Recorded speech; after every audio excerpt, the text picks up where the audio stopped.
Fallen Heroes Remembered.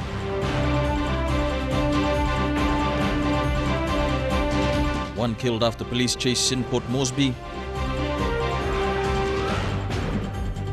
And Ryan Pini announced as Team PNG flag bearer. This is National EMTV News with Mary Bartolo. Good evening. Thank you for joining us for Saturday's news. Governor-General Grand Chief Sir Michael Ogier paid tribute to those who served in World War II and in other battles at the Remembrance Day commemoration today in the nation's capital. He said those servicemen demonstrated obedience and selflessness at the highest level without really knowing that their action would be the reason why Papua New Guinea is the nation it is today. Deli Waigeno with this report. The 35th Remembrance Day commemorative memorial service began with the traditional parade by members of the three disciplinary forces, ex-servicemen, St. John's Ambulance, Boy Scouts, Girl Guides, and others. Also present were representatives from the Diplomatic Corps. The theme for this year's commemoration was "Our Servicemen's Sacrifice is a Wish for Lasting Peace." In his keynote address, the Governor-General Grand Chief Sir Michael Ogier said July 23rd is a unique day in Papua New Guinea's history. It was the day in 1942 the 35-man platoon of the Papua Infantry Battalion for the first time fired on the advancing enemy forces at Awala village along the Kokoda. We stand here today to remember the ensuing sacrifices of these men and our allies, that we could live in peace and then enjoy freedom today. Master of Ceremonies and Chief of Protocol Moria Veratau also paid tribute to his father. I am today also reminded of my own father, the late Veratau Ruben, a native medical assistant before the World War II and a sergeant in the Angao during World War II, responsible for guiding the American intelligence unit through Rio District and the Owen Stanley Ranges to pave the path to Cape Kineton and Oro. The Governor-General then led the way in wreath-laying for the fallen heroes. The memorial service ended with the ode recited by retired Brigadier General Robert Dademo. At the going down of the sun, and in the morning, we will remember them, lest we forget. Deli Waigeno, National EMTV News. The body of an elderly man is now at the Port Moresby General Hospital after allegedly being shot by police last night. Relatives of the deceased marched with the body to Gordon's police station this morning, demanding answers. It is alleged a police unit shot the man while in pursuit at the wildlife area near Erima. At around 10 a.m. today, relatives of the deceased marched from the Erima Kumul flyover through the streets of Gordons and straight to the Gordons police station. Relatives of the deceased alleged that the deceased was shot by the police in a chase. The driver of the car failed to stop, resulting in the man being shot in the chest. The march this morning was to express frustration of the manner the elderly man was killed and to arrest those responsible. Gordons and other police units were called in to control the public and for proper dialogue between concerned parties.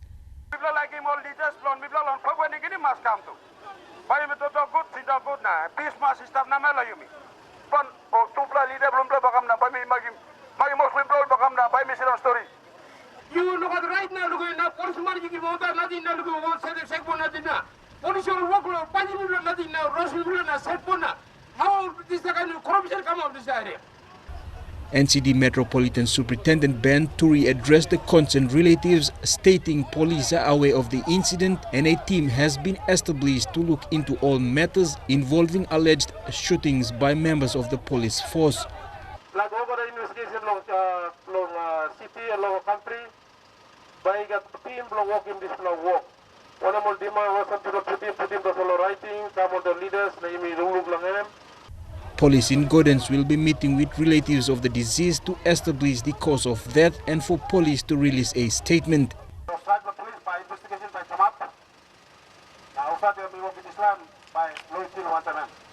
The deceased is from Tari in the Ella province.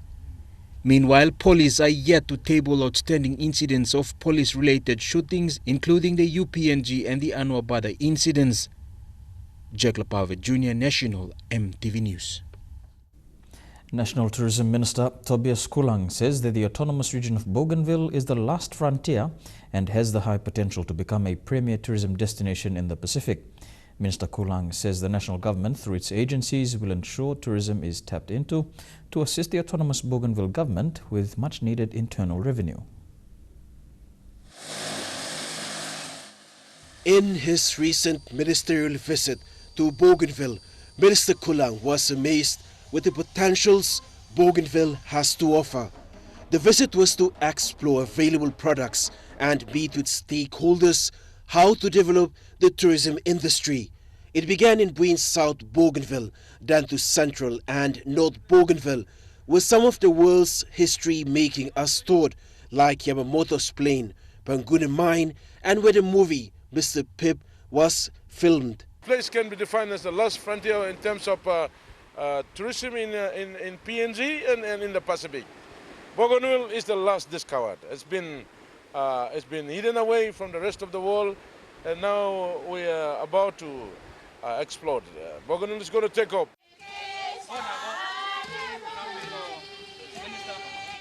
Speaker of the Bougainville House of Representatives, Simon Pentano, says tourism is a sustainable growth and is perfect in terms of economic development for Bougainville. For people to come and see and enjoy and by going back and talking about it, I think it's one way of getting tourism into Bougainville. Locals acknowledged Minister Kulang's visit because it was timely. We're not looking at big things in regard to tourism. We want something which is family-based that could benefit the whole family. Bougainville and the Solomon Islands will also be linked through the Solomon Seas Tourism Zone initiative. Really supportive of the tourism here in Buin, South Bougainville also, because as the minister has said, tourism and agriculture, they come side by side. Fabian Hakelitz, National EMTV News. You're watching National EMTV News. We'll have more stories after the break. Stay with us.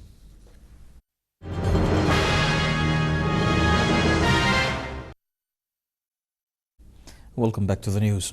Nominations are now open for the most prestigious awards to celebrate women empowerment in the country, the Westpac Outstanding Women's Award. The awards recognize and promote women who have displayed leadership skills in contributing to society in various sectors and fields. This year will mark 10 years of the awards. Westpac PNG branch manager Greg Posson said the bank has recognized the developing role of women in the country. Posson said they have seen remarkable leadership within community or humanitarian fields, while some are entrepreneurs and young leaders. It's always been very important in terms of gender diversity, and it's something that we've always been very passionate about as an organisation. This year's awards have 7 categories, each sponsored by some of the top PNG companies and corporate sponsors. Some of the awards include Chukai Community Award, More Printing Sports Award, and IBBM Young Achievers Award.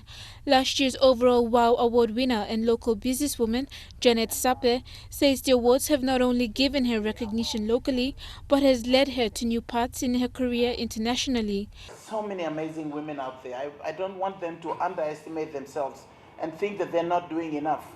I'm sure they're doing a lot, and I want even the community, even the men, whoever, they see a woman working in the community, please nominate them. There is no limit to the amount of nominees for this year's awards, and self-nominations are also urged. The closing date of nominations is on the 9th of September. Winners will be announced in October. Merlin Diaukatam, National EMTV News. New Island students from the University of Papua New Guinea hosted their provincial day despite the suspension of the UPNG academic year. Regardless of the challenges they encountered, the students are grateful the day was celebrated today. Today's celebration was organized by 10 New Island students from UPNG. It is the first of 2 events the students have planned for the year. At least 10 dancing groups participated with traditional sing-sing and dances. Time issue been come up. When the issue arise, we take the time. That's why we make him late marketing and all the notices. But we have been looking. It's a must. We have to host the program. New Island is famous for its white sandy beaches and the dragon bird. This bird is a provincial symbol and is represented on the yellow and blue flag. The New Island provincial flag, actually, the bird represents the trademark of New Highland province, which is called the Bronco.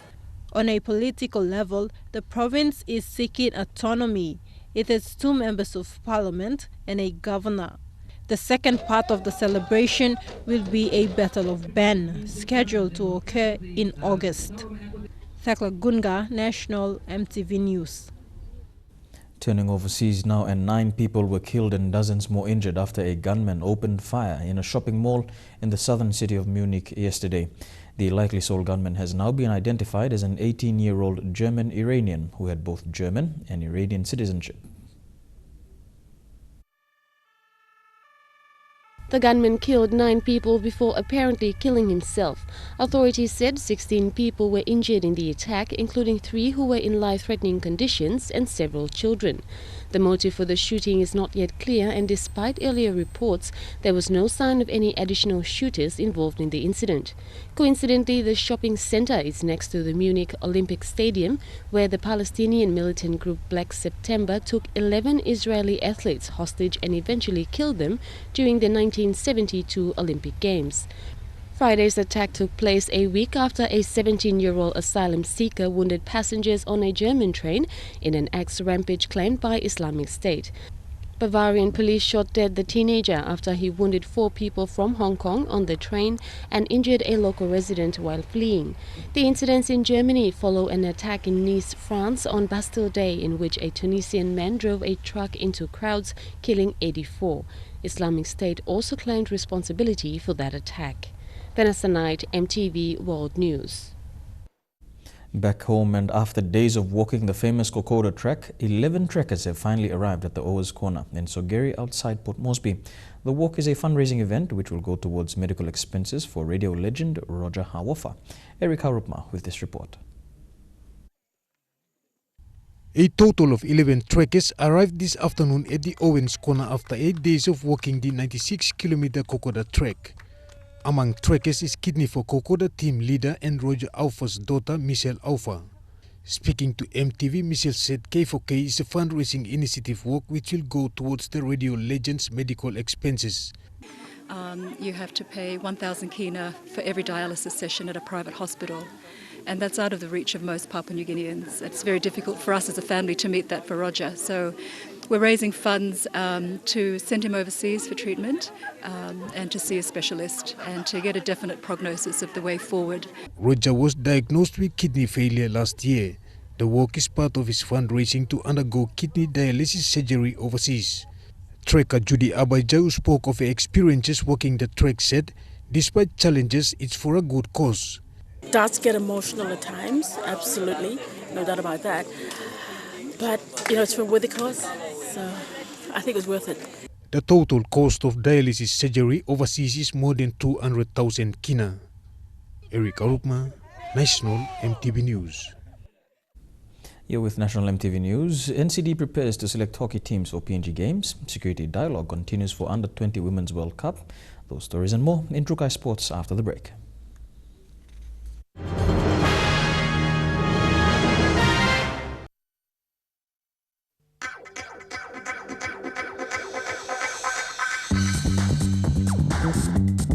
Trukai Sports.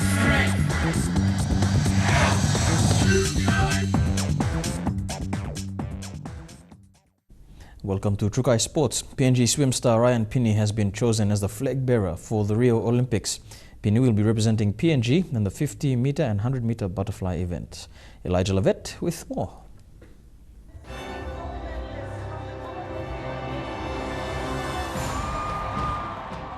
The announcement was made by Chef de Mission Emma YY at the farewell for Team PNG at the Taram Aquatic Center in Port Moresby yesterday. YY says Pini is a great ambassador for sports in PNG and is the only PNG athlete to compete in the finals at an Olympic Games. This will be Pini's 4th Olympic Games, with his first Olympics in 2004 at Athens, Greece. Pini says it is a great honor to carry the PNG flag at his 4th Olympics. The small PNG team will leave for Rio next week, Wednesday, with the Olympics to start on the 5th of August. Elijah Levet, National EMTV Sports. The NCD hockey competition saw round 6 of its 2016 season today. Today's matches saw up to 9 teams take part in the men's open division. This weekend we'll also see the final selection for both the men and women's teams for Team NCD. Today saw round 6 of the Port Moresby hockey competition of the 2016 season, with 9 men's team playing in the open division. Each team that took part today had both 2 teams each because of the long season and also with fewer clubs participating. In the second game today, Sanam Gold went against Bismarck Gold. Blades are leading in the men's division with 6 points, who played against the United Men today. The women's hockey teams will play tomorrow with 9 participating teams and also as part of their selection match.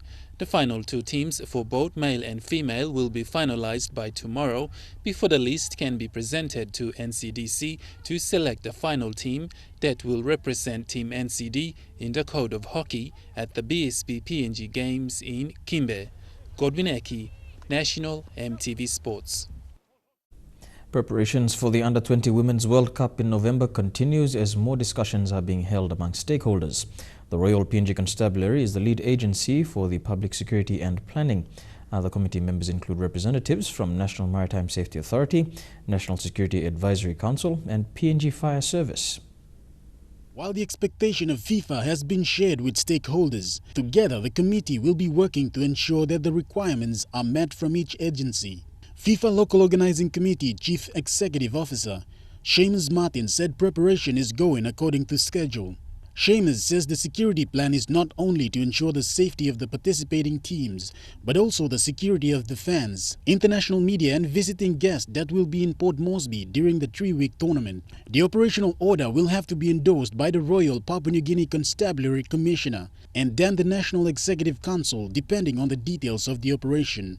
The operational order will include FIFA requirements, which calls for 60% of the security personnel to be female. Local Organizing Committee Security Manager Hetahu Lohia said that an expression of interest for the use of the private security firms will be published at the end of this month for private security firms to apply, with the announcement of the successful applicants will be made at the end of August. The successful security firms will provide security at the match venues, training venues and the accommodation sites. Shane Saroya, National EMTV Sports. And that ends Trukai Sports. We'll have for you the weather report for tonight and tomorrow after the break. Stay with us. Trukai Sports.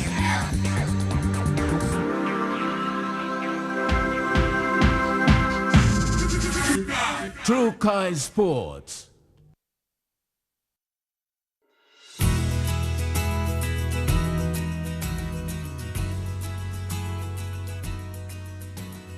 Here's a quick look at the weather for the next 24 hours in the southern region. Fine and cloudy in Port Moresby, fine in Daru and Alatau, rain and showers in Kerma, mostly fine in Popondetta.